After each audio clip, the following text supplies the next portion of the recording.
नमस्ते मित्रों। पिछले वीडियो में हम लोगों ने देखा था लिमिट, कंटिन्यूटी और डिफरेंशियबिलिटी क्या होती है। इस वीडियो में हम लोग देखने वाले हैं उसकी प्रॉपर्टीज। तो हम लोग देखेंगे इसकी बेसिकली तीन प्रॉपर्टीज। पहली प्रॉपर्टी क्या कहती है? पॉलिनोमियल फंक्शन हो, exponential function e to the power x हो, sin x हो, cos x हो, तो वो कंटिन्यूअस है और डिफरेंशिएबल है फॉर ऑल x। दूसरी प्रॉपर्टी कहती है कि अगर f और g दो कंटिन्यूअस फंक्शन है या दो डिफरेंशिएबल फंक्शन है, तो उनके बीच अगर बेसिक ऑपरेशन जैसे प्लस, माइनस, मल्टीप्लाई या डिवाइड लगाएं तो वो कंटिन्यूअस या डिफरेंशिएबल होंगे। और डिवाइड में हम लोग को पता है कि डिनोमिनेटर जीरो नहीं होना चाहिए। तीसरी प्रॉपर्टी कहती है कि डिफरेंशिएबिलिटी इंप्लाइज कंटिन्यूटी, यानी कि अगर कोई फंक्शन डिफरेंशिएबल है तो वो कंटिन्यूअस होगा, but continuity need not imply differentiability, यानी कि अगर कोई फंक्शन कंटिन्यूअस है तो वो डिफरेंशिएबल नहीं भी हो सकता है, हो भी सकता है। इसका हर एक एग्जाम्पल हम लोग आगे देखने वाले हैं। अब कुछ एग्जाम्पल हम लोग देख लेते हैं। तो ये पहला example F X is equal to sine X E to the power minus X, और बीच में है अपना मल्टीप्लीकेशन। तो ये डिफरेंशिएबल और कंटिन्यूअस है, ये डिफरेंशिएबल और कंटिन्यूअस है, और बीच में एक ऑपरेशन लगा दिया, तो ये टोटल कंटिन्यूअस और डिफरेंशिएबल हो गया। दूसरा फंक्शन ये साइन एक्स और e to the power minus x, ये कंटिन्यूअस डिफरेंशिएबल कंटिन्यूअस डिफरेंशिएबल, तो ये टोटल कंटिन्यूअस डिफरेंशिएबल हो गया। ये sin 2x कंटिन्यूअस और differentiable, cos 3x continuous differentiable, ये भी कंटिन्यूअस डिफरेंशिएबल हो गया। उसके बाद फिर यहाँ e to the power 5x, ये भी कंटिन्यूअस और डिफरेंशिएबल है, और इन तीनों का मल्टीप्लिकेशन, तो ये टोटल एक कंटिन्यूअस और डिफरेंशिएबल फंक्शन हो गया। So this function is continuous as well as differentiable. अब f(x) तीसरा example e to the power 3x divided by X square minus 5x plus 6, तो ये कंटिन्यूअस और डिफरेंशिएबल है, और ये एक पॉलिनोमियल है, तो ये भी कंटिन्यूअस और डिफरेंशिएबल है। बट हम लोग को ध्यान रखना है कि जो डिनोमिनेटर है वो जीरो के बराबर नहीं हो। ठीक है। अब ये जीरो कब होगा डिनोमिनेटर? जब इस पॉलिनोमियल के रूट्स हम लोग यूज करेंगे तो वो जीरो हो जाएगा। तो इसके रूट्स हम लोग कैसे फाइंड कर सकते हैं? हम लोग लिख सकते हैं ये x square minus 2x minus 3x plus 6। अब इन दोनों में x कॉमन ले लेते हैं, और इन दोनों में -3 कॉमन ले लेते हैं। यहाँ x हो गया, और यहाँ बच गया x माइनस 2,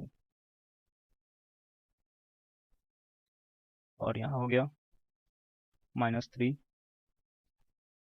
और यहाँ बच गया x माइनस 2। इन दोनों में से x माइनस 2 कॉमन ले लेते हैं हम। x माइनस 2, तो क्या बच गया? x माइनस 3, और ये इक्वल्स 0। अब इसका क्या मतलब हो गया? x माइनस 2 या तो 0 हो, या फिर x माइनस 3 0 हो, यानी कि x की वैल्यू क्या होगी? x बराबर 2 और 3। तो ये हो गए इसके दो रूट्स। तो जब ये रूट्स की वैल्यू अगर लेंगे हम, तो ये वाली वैल्यू 0 हो जाएगी और बाकी सब जगह इसकी वैल्यू 0 नहीं होगी। तो ये फंक्शन ऊपर तो कंटिन्यूस है, नीचे 0 नहीं है तो कंटिन्यूस है। तो ये function total F X continuous और डिफरेंशिएबल है except at x is equal to 2 and 3। अगला example, F X is equal to root over x.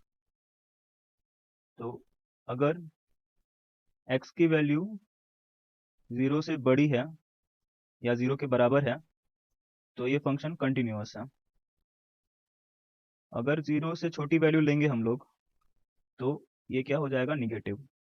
अगर ये निगेटिव हो जाएगा तो रूट ओवर माइनस समथिंग, तो रूट ओवर माइनस समथिंग का मतलब इसमें इमेजिनरी पार्ट आ गया, तो उसको हम लोग कंसीडर नहीं कर सकते हैं। So for all x greater than equal to 0 this function is continuous. इसके बाद डिफरेंशिएबिलिटी चेक करते हैं इसकी। तो इसका डिफरेंशिएशन हम लोग करेंगे तो रूट ओवर एक्स का डिफरेंशिएशन क्या होगा, इसको लिख सकते हैं x का पावर 1/2। तो इसका डिफरेंशिएशन क्या होगा, 1/2 x का पावर -1/2, जिसको हम लोग ऐसे भी रिप्रेजेंट कर सकते हैं। सो ये वैल्यू, अगर x की वैल्यू हम लोग 0 लेंगे तो ये 0 हो जाएगा, जो कि नॉन डिटर्मिनेट फॉर्म हो जाएगा। तो for all x greater than 0 this function is differentiable. अगला एग्जांपल में हम लोग देख रहे हैं F X is equal to log of X. ये एक कंटिन्यूअस और डिफरेंशिएबल फंक्शन है for all x greater than 0,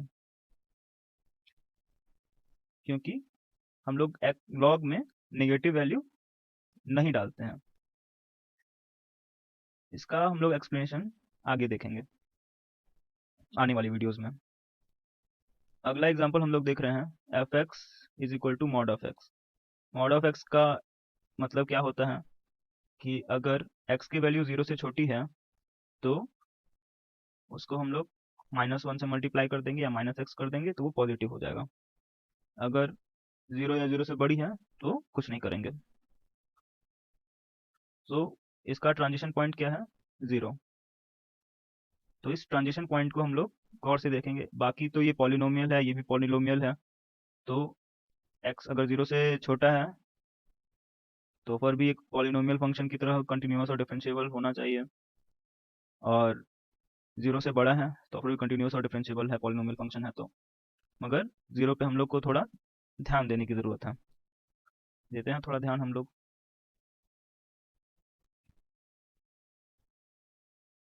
यहाँ x at x is equal to 0 हम लोग देखते हैं इसकी लेफ्ट हैंड लिमिट क्या आती है।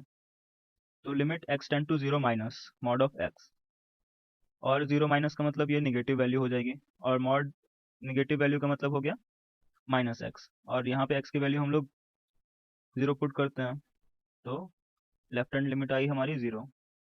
राइट हैंड लिमिट देखते हैं, limit mod of x tend to 0 plus, तो ये पॉजिटिव लेते हैं, mod of positive value same to same रहेगा, तो हो जाएगा mod of x is equal to x, और यहाँ पे 0 पुट करते हैं तो राइट हैंड लिमिट आ गई 0, और फंक्शनल वैल्यू यानी कि फंक्शन में हम लोग ने डाला 0 तो आ गया मॉड ऑफ 0।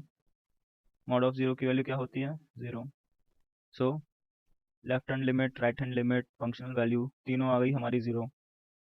तो ये जो फंक्शन है F X is equal to mod of X, ये कंटिन्यूस फंक्शन है at x is equal to 0, और साथ इससे ये भी प्रूफ हो गया कि ये हर जगह कंटिन्यूस है। क्योंकि हम लोग को टेंशन सिर्फ थी 0 पे। कंटिन्यूअस तो हो गया, अब देखते हैं डिफरेंशिएबल है कि नहीं।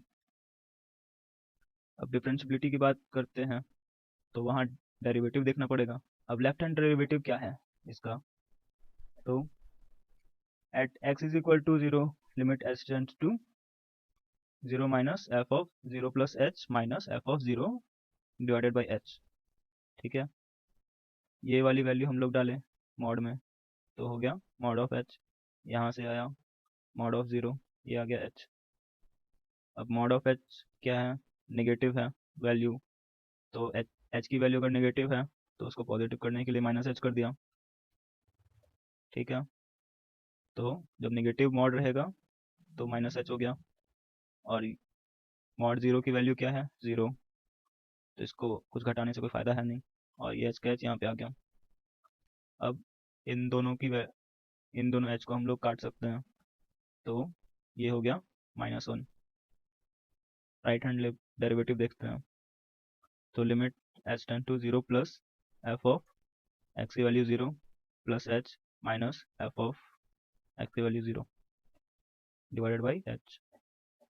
और f ऑफ 0 प्लस h क्या होगा, मॉड ऑफ h, और f ऑफ 0 का मतलब हो गया mod of 0 divided by h। Mod of 0 0 है, मॉड ऑफ h पॉजिटिव, तो सेम वैल्यू, कोई परिवर्तन नहीं है, और डिवाइडेड बाई h, तो इसको हम लोग काट दिए तो आ गया अपना 1। तो हम लोग देख सकते हैं ये -1 आ रहा है और ये 1 आ रहा है, तो left hand derivative is not equal to right hand derivative, यानी कि जो अपना F X is equal to mod X है ये not differentiable at X is equal to 0, और बाकी जगह तो ये डिफरेंशिएबल है ही क्योंकि वो पॉलिनोमियल है बाकी जगह। So this function is continuous but not differentiable. So इस वीडियो में इतना ही।